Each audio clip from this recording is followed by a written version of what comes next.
کچھ لوگوں کو پچھتاوا بھی نہیں ہوتا اور ہم سوچتے رہتے ہیں کہ شاید کسی وقت انہیں احساس ہوگا اپنے منفی رویے کا، لیکن ایسا نہیں ہوتا۔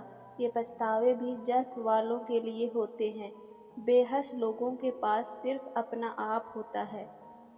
اور پھر تمہیں کیا معلوم کہ جب کوئی بھیگی آنکھیں سختی سے رگڑ کر، لمبی سانس کھینچ کر، تلخ مسکراہٹ لبوں پر سجائے آسماں کی طرف دیکھے تو وہ ضبط کی کس انتہا پر ہوتا ہے۔ جانتے ہو اذیت کیا ہے؟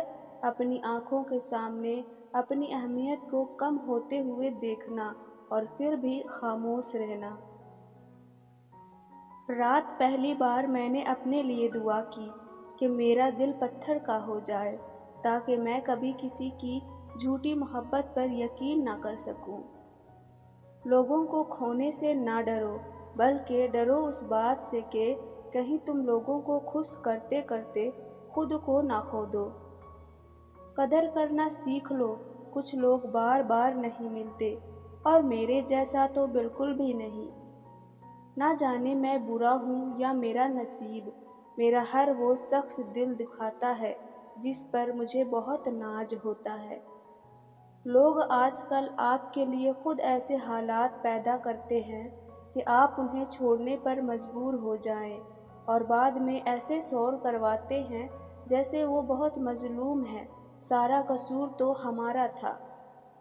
تعلق 2 دن کا ہو یا 2 سال کا، تیسرے شخص کے آنے سے 2 سیکنڈ بھی نہیں لگتے ٹوٹنے میں۔